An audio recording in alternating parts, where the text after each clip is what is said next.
Chapter 18. The Cave. In the name of Allah, the most gracious, the most merciful. All praises and thanks be to Allah, who has sent down to his slave Muhammad the book, this Quran, and has not placed in it any crookedness. He has made it straight, to give warning to the disbelievers of a severe punishment from him, and to give glad tidings to the believers in the oneness of Allah, who work righteous deeds, that they shall have a fair reward in paradise. They shall abide there forever. And to warn those Jews, Christians, and pagans who say, Allah has begotten a son. They have no knowledge of such a thing, nor had their fathers. Monstrous is the word that comes out of their mouths, that he took sons and daughters. They utter nothing but a lie. And perhaps you would kill yourself, O Muhammad, in grief over their footsteps from their turning away from you, because they do not believe in this narration, the Quran. Indeed, we have made that which is on earth as an adornment for it, in order that we may test mankind as to which of them are best in deeds. And indeed, we shall make all that is on the earth a bare, dry soil, without any vegetation or trees and so forth. Do you think that the people of the cave and the inscription were a wonder amongst our signs? Remember when the young men fled for refuge from their disbelieving folk to the cave. They said, Our Lord, bestow on us mercy from yourself, and facilitate for us our affair in the right way. Therefore we covered up their sense of hearing, causing them to go into a deep sleep in the cave for a number of years. Then we raised them up from their sleep, that we might test which of the two parties was best at calculating the time period that they had stayed. We narrate to you, O Muhammad, their story with truth.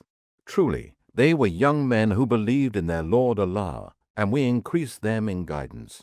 And we made their hearts firm and strong with the light of faith in Allah, and bestowed upon them patience to bear the separation of their kith and kin and dwellings, when they stood up and said, Our Lord is the Lord of the heavens and the earth. Never shall we call upon any god other than him. If we did, we would indeed have uttered an enormity in disbelief. These, our people, have taken for worship gods other than Allah. Why do they not bring for them a clear authority? And who does more wrong than he who invents a lie against Allah? The young men said to one another, And when you withdraw from them and that which they worship, except Allah, then seek refuge in the cave. Your Lord will open a way for you from his mercy, and will make easy for you your affair, and will give you what you will need of provision and dwelling. And you might have seen the sun, when it rose, declining to the right from their cave, and when it set, turning away from them to the left, while they lay in the midst of the cave. That is one of the proofs, evidences, and signs of Allah. He whom Allah guides is rightly guided, but he whom he sends astray, for him you will find no guiding friend to lead him to the right path. And you would have thought them awake while they were asleep. And we turned them on their right and on their left sides, and their dog, stretching forth his two forelegs at the entrance of the cave as a guard at the gate. Had you looked at them, you would certainly have turned back from them in flight, and you would certainly have been filled with awe of them. Likewise, we awakened them from their long, deep sleep, so that they might question one another. A speaker from among them said, How long have you stayed here? They said, We have stayed perhaps a day, or part of a day. They said, Your Lord alone knows best how long you have stayed here. So send one of us with this silver coin to the town, and let him find good lawful food, and bring some of that to you, and let him be careful, and let no man know of you. For if they come to know of you, they will stone you to death, or abuse and harm you, or turn you back to their religion, and in that case you will never be successful. And thus we made their case known to the people, that they might know that the promise of Allah is true, and that there can be no doubt about the hour. Remember when the people of the city disputed among themselves about their case, they said, Construct a building over them, their Lord knows best about them. Then those who prevailed over their affair said, We indeed shall build a place of worship over them. Some say there were 3, the dog being the 4th among them. Others say they were 5, the dog being the 6th, guessing at the unseen. Yet others say they were 7, the dog being the 8th. Say, O Muhammad, my Lord knows best their number. None knows them but a few. So debate not about their number, except with a clear proof which we have revealed to you. And do not consult any of the people of the Scripture, Jews and Christians, about the affair of the people of the cave. And never say of anything, I shall do such and such thing tomorrow, except with the saying, if Allah wills. And remember your Lord when you forget and say, it may be that my Lord guides me to a nearer way of truth than this. And they stayed in their cave 300 years, increased by 9 more years. Say, Allah knows best how long they stayed. With Him is the knowledge of the unseen of the heavens and the earth. How clearly He sees and hears everything. They have no helper or protector other than Him, and He allows none to share in His decision and His rule. And recite what has been revealed to you, O Muhammad, of the book, this Quran of your Lord. Recite it, understand and follow its teachings, and act on its orders, and preach it to men. None can change Allah's words, and none will you find as a refuge other than Him.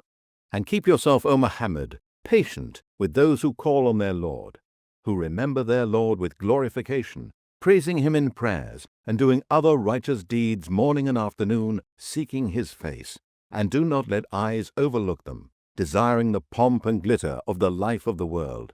And do not obey him whose heart we have made heedless of our remembrance, one who follows his own lusts, and whose deeds have been lost. And say, the truth is from your Lord. Then whosoever wills, let him believe, and whosoever wills, let him disbelieve. Indeed, we have prepared for the polytheists and wrongdoers a fire, whose walls will surround the disbelievers in the oneness of Allah. And if they ask for help or some relief, they will be granted water like boiling oil that will scald their faces. Terrible the drink and terrible the resting place. Indeed, as for those who believe and do righteous deeds, certainly we shall not suffer to be lost the reward of anyone who does righteous deeds in the most perfect manner. For them will be gardens of eternity in paradise, where rivers will flow underneath them. There they will be adorned with bracelets of gold, and they will wear green garments of fine and thick silk. They will recline there on raised thrones. How superb is the reward, and what an excellent resting place! And put forward to them the example of 2 men. To one of them we gave 2 gardens of grapes, and we had surrounded both with date palms, and had put between them green crops and cultivated fields. Each of those 2 gardens brought forth its produce, and failed not in the least in it. And we caused a river to gush forth in the midst of them. And he, who was in possession of the garden, said to his companion, in the course of mutual talk, I have more wealth than you, and I am stronger in respect of men. And he went into his garden while in a state of pride and disbelief, unjust to himself. He said, I do not think that this will ever perish, and I do not think that the hour will ever come. And if indeed I am brought back to my Lord on the day of resurrection, I shall surely find something better than this when I return to him.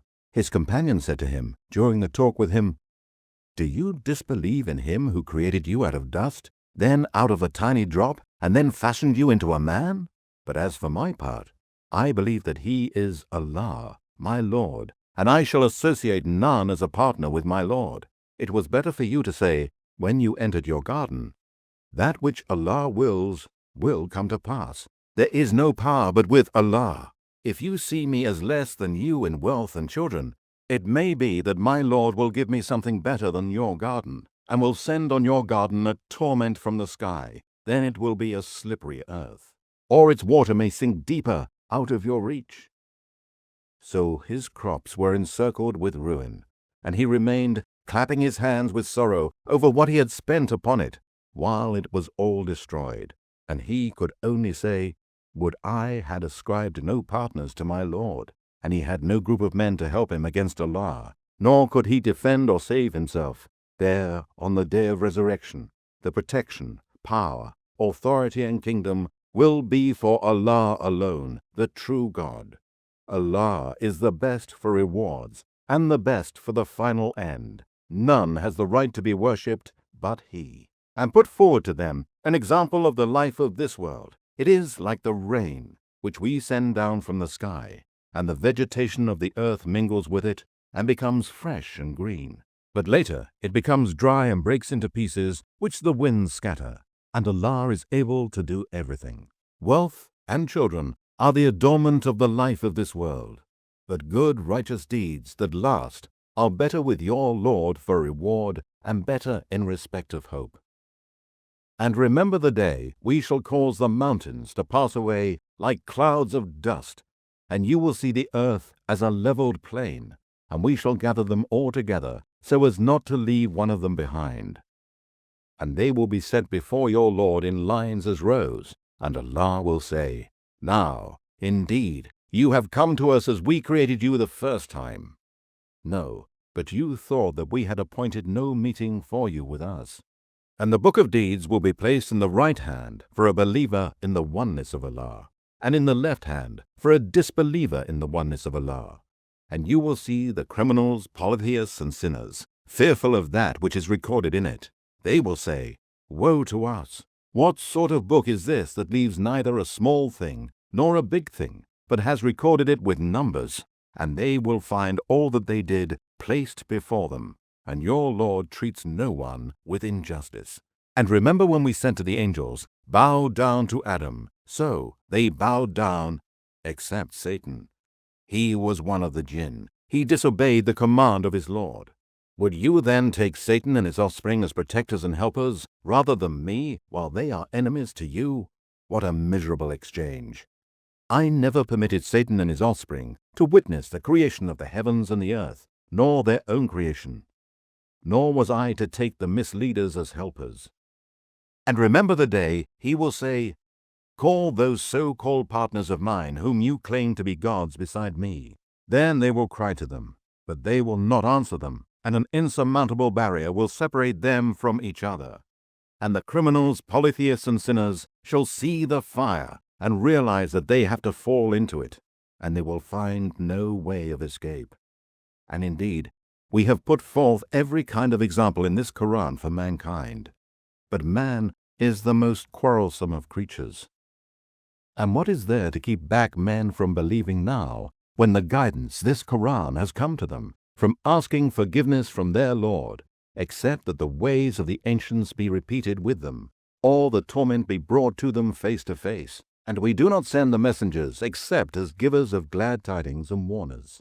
But those who disbelieve dispute with false arguments in order to refute the truth.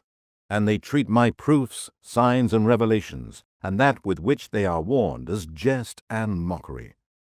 And who does more wrong than he who is reminded of the proofs, signs, and revelations of his Lord, but turns away from them, forgetting what deeds his hands have done? Truly, we have set veils over their hearts, lest they should understand this Quran, and in their ears deafness. And if you, O Muhammad, call them to guidance, even then they will never be guided. And your Lord is most forgiving, the owner of mercy. Were he to call them to account for what they have earned, then surely he would have hastened their punishment. But they have their appointed time, beyond which they will find no escape. And these towns such as Ad and Thamud we destroyed when they did wrong, and we appointed a fixed time for their destruction. And remember when Moses said to his boy-servant, I will not give up traveling until I reach the junction of the two seas, or until I spend years and years in travel. But when they reached the junction of the two seas, they forgot their fish, and it found its way into the sea. So when they had passed further on beyond that fixed place, Moses said to his boy-servant, Bring us our morning meal. Truly, we have suffered much fatigue in our journey. He said, Do you remember when we sat by the rock? I indeed forgot the fish. None but Satan made me forget to remember it. It took its course into the sea in a strange way. Moses said, That is what we have been seeking. So they went back, retracing their footsteps. Then they found one of our slaves to whom we had bestowed mercy from us, and whom we had taught knowledge from us. Moses said to him, May I follow you, so that you teach me something of that knowledge which you have been taught by Allah? He said, Indeed, you will not be able to have patience with me, and how can you have patience about a thing which you know not? Moses said, If Allah wills, you will find me patient, and I will not disobey you in any way. He said, Then, if you follow me, do not ask me about anything till I myself mention it to you. So they both proceeded, until, when they embarked onto a ship, he scuttled it. Moses said, Have you scuttled it in order to drown its people? Indeed, you have committed a thing most dreadful." He said, "Did I not tell you that you would not be able to have patience with me?" Moses said, "Do not call me to account for what I forgot, and do not be harsh with me." Then they both proceeded till they met a boy, and he killed him. Moses said, "Have you killed an innocent person who had killed no one? Indeed, you have committed a thing most dreadful." He said, "Did I not tell you that you can have no patience with me?" Moses said, "If I ask you anything after this, do not keep me in your company. You have received enough apologies from me." Then they both proceeded, till, when they came to the people of a town, they asked them for food. But the people refused to entertain them. Then they found a wall about to collapse, and he set it up straight. Moses said, "If you had wished, surely you could have received wages for it." He said, "Now we must part company. But I will explain to you everything you could not hold patience with. As for the ship, it belonged to poor fishermen working the sea. So I wished to damage it, as there was a king coming after them, who was confiscating every ship by force. And as for the boy, his parents were believers, and we feared in case he should oppress them by rebellion and disbelief. So we intended that their Lord should change him for one better in righteousness and nearer to mercy. And as for the wall, it belonged to 2 orphan boys in the town, and under it there was a treasure belonging to them. And their father was a righteous man, and your Lord intended that they should attain their age of full strength, and take out their treasure as a mercy from your Lord.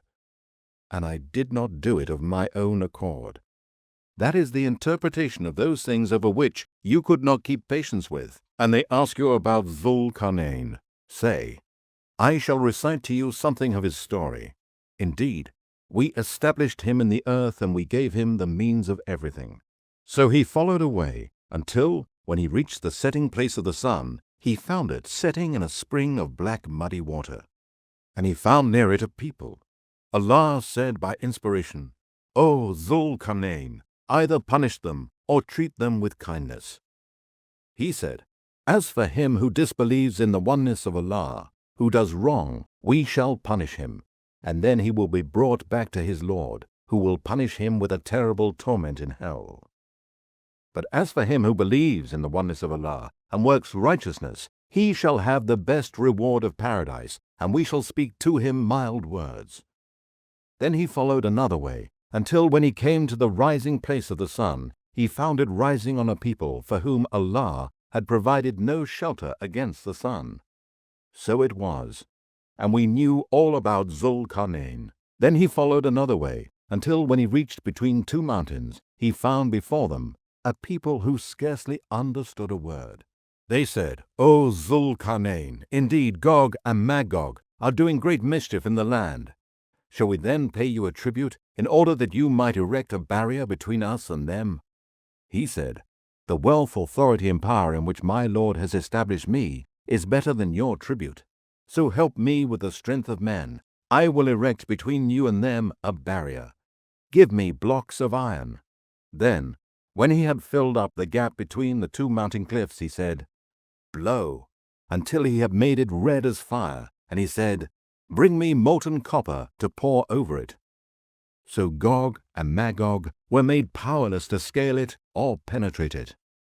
Dhul-Qarnayn said, "This is a mercy from my Lord, but when the promise of my Lord comes, he shall level it to the ground, and the promise of my Lord is ever true.